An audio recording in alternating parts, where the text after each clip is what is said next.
참 좋은 날입니다.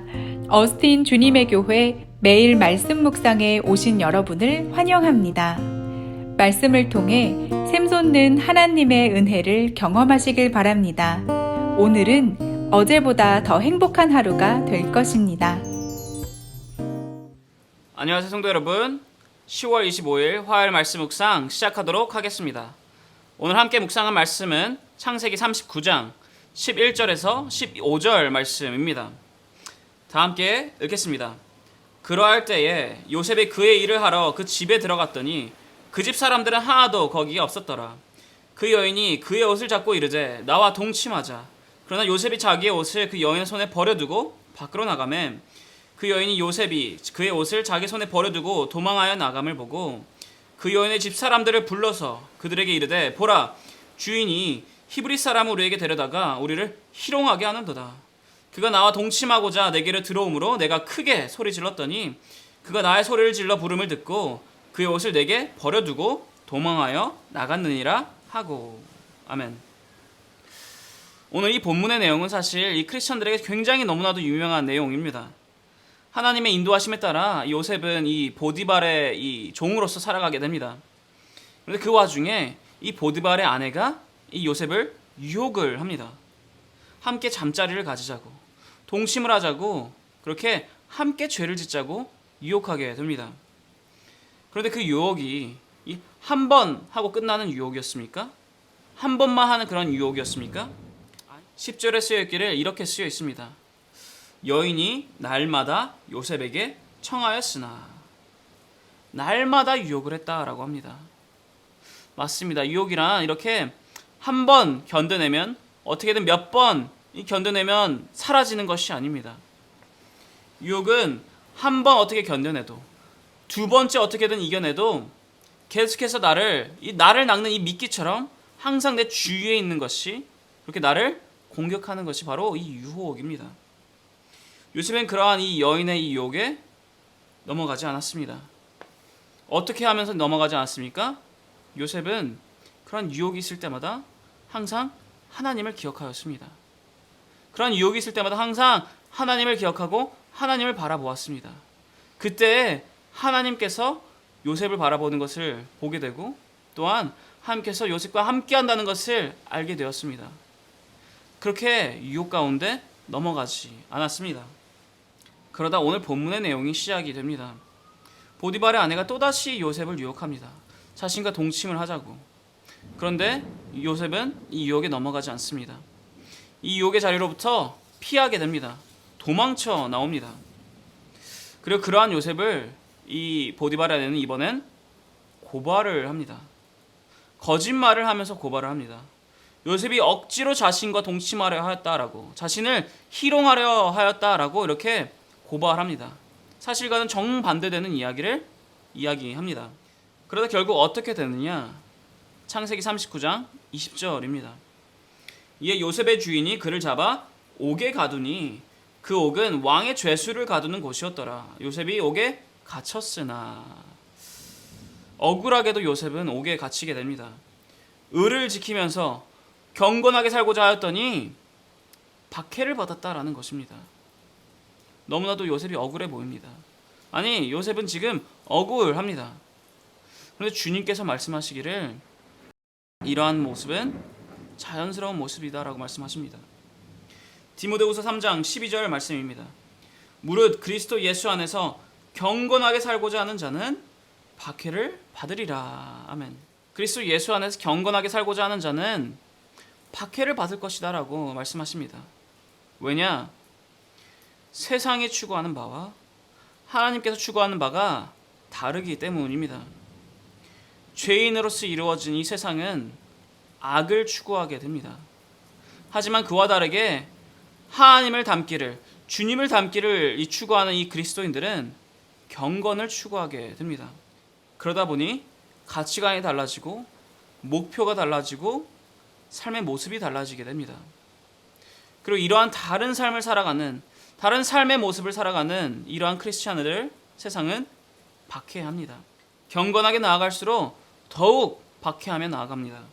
하지만 그럼에도 불구하고 우리 크리스찬들은 이 경건한 삶을 지키며 나아가야 합니다.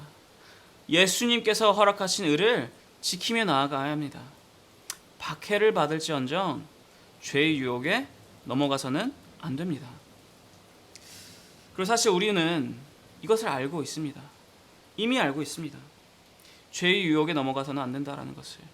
박해가 있을지언정 죄의 유혹에 넘어가서는 안 된다라는 것을. 하지만 그럼에도 불구하고 우리는 살아가면서 너무나 쉽게 이 유혹에 타협하며 살아가게 됩니다. 왜냐? 그럴듯해 보이기 때문입니다. 죄가 아닌 것처럼 느껴지고 죄가 아닌 것처럼 보이게 되기 때문입니다. 그렇기 때문에 유혹되게 됩니다.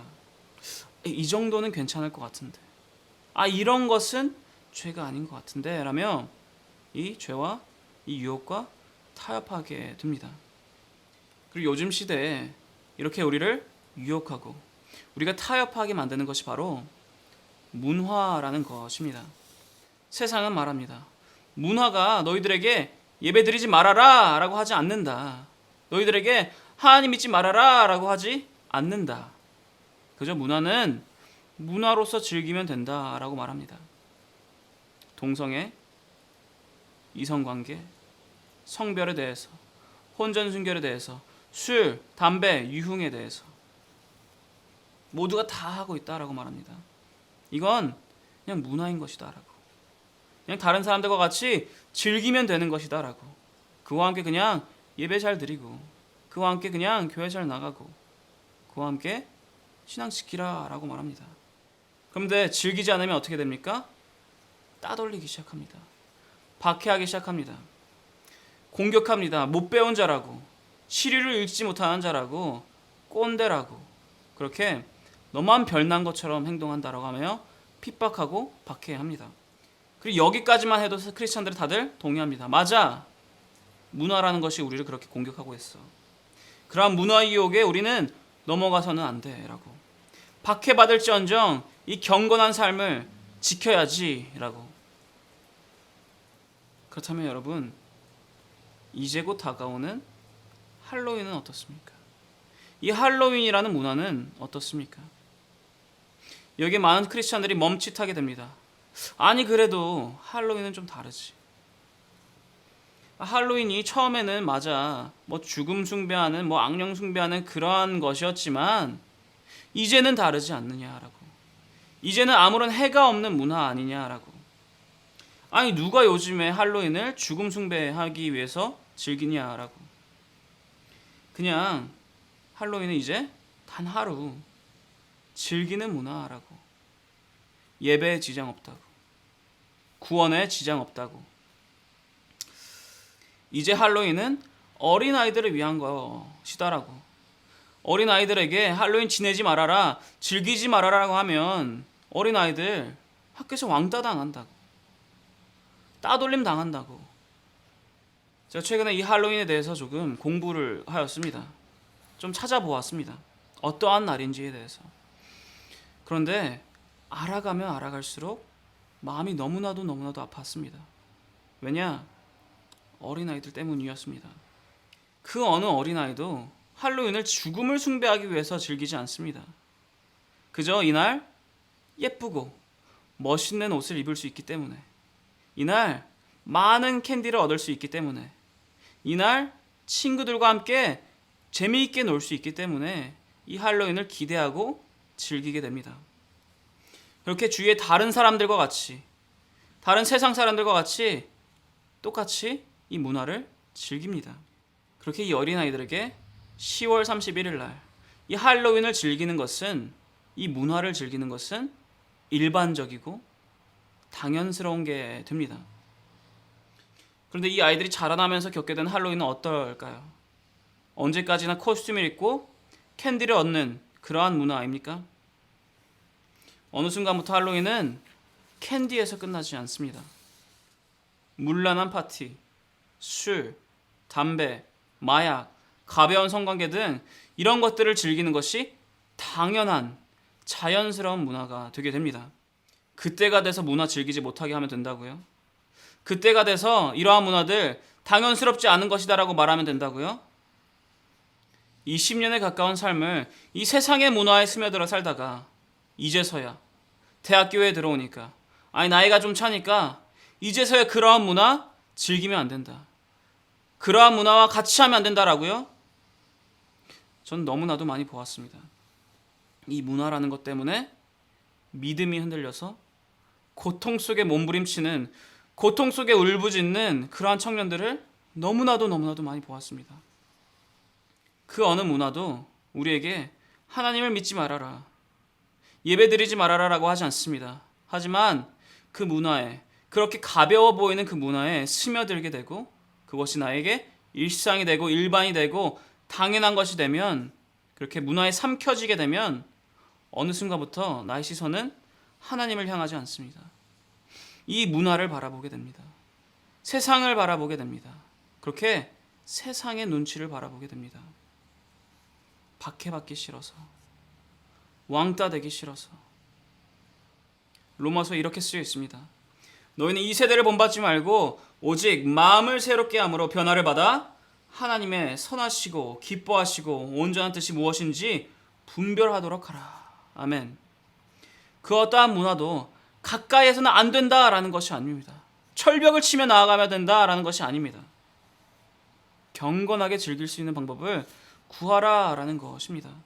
문화라는 것에 집어삼켜지는 것이 아니라, 그들을 본받는 것이 아니라 경건하게 그 문화를 즐길 수 있는 방법을 구하고 찾으라라는 것입니다. 그리하여 다른 이들에게 이 문화를 경건하게 지킬 수 있는 방법을, 즐길 수 있는 방법을 본보이라라는 것입니다. 그리고 만약 그 문화를 도저히 경건하게 즐길 수 있는 방법이 없다면 피하라라는 것입니다. 요셉이 그 유혹 가운데 피하고 도망친 것처럼 그 문화에서 피하고 도망치라라는 것입니다. 박해를 받을지언정, 그럴지언정 경건을 지키라라는 것입니다. 왜입니까? 경건을 지키는 것은 박해에서 끝나지 않기 때문입니다. 창세기 39장 마지막 23절입니다. 여기에 요셉이 어떻게 되었는지 쓰여 있습니다. 간수장은 그의 손에 맡긴 것을 무엇이든지 살펴보지 아니하였으니 이는 여호와께서 요셉과 함께 하심이라. 여호와께서 그를 범사에 형통하게 하셨더라. 아멘. 우리가 주님을 바라보고 있을 때, 우리를 바라보시고 우리와 함께 하신 주님께서는 우리가 그저 박해받는 것을 그냥 가만히 놔두시지 않으십니다. 우리를 형통할 수 있도록, 우리의 삶이 형통하도록 우리를 인도해 주십니다. 우리를 너무나도 사랑하셔서 독생자를 우리에게 보내주신 것만큼 우리를 주님의 뜻 가운데 형통하도록 인도하여 주십니다. 그러니 여러분, 박해받는 것, 왕따 되는 것, 따돌려지는 것 두려워하지 마시기 바랍니다. 문화에 집어삼켜지는 것이 아니라, 죄의 유혹에 집어삼켜지는 것이 아니라 경건을 지키며 이 세상에 빛과 소금이 되어 나아가는 모든 여러분 되시기를 축원합니다. 기도하겠습니다. 하나님 아버지, 감사드립니다. 주님께서 오늘 다시 한번 이 죄의 유혹에 관해서 일깨워 주셨습니다. 주님을 언제나 어디서나 항상 주님만을 바라보며 경건을 지키며 나아갈 수 있도록 인도하여 주옵소서. 이 세상에 집어삼켜지는 것이 아니라 세상을 변화시키는 자 될 수 있도록, 세상을 변화시키는 아이들을 양육할 수 있는 지혜를 주시옵소서. 그렇게 이 세상에 빛과 소금이 되어 나아가는 모두 될 수 있도록 인도하여 주옵소서.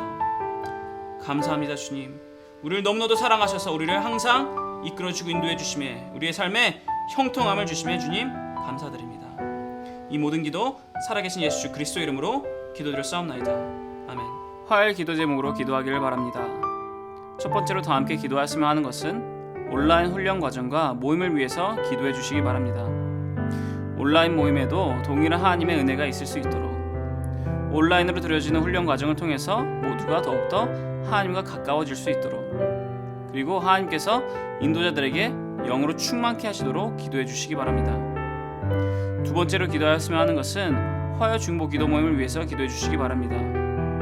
이 기도 모임이 성령 충만한 기도 모임이 될 수 있도록, 그리고 또한 이 화요 중보 기도 모임을 통해서 주님의 교회가 영적 동력을 얻어 힘차게 나아갈 수 있도록, 마지막으로 기도하였으면 하는 것은 선교사님들을 위해서 기도해 주시기 바랍니다. 시국의 임도마 선교사님, 필리핀의 오정윤 선교사님, 러시아의 김선종 선교사님을 위해서 그분들의 사역과 그분들의 가정을 위해서 기도해 주시기 바랍니다. 다 함께 기도하겠습니다.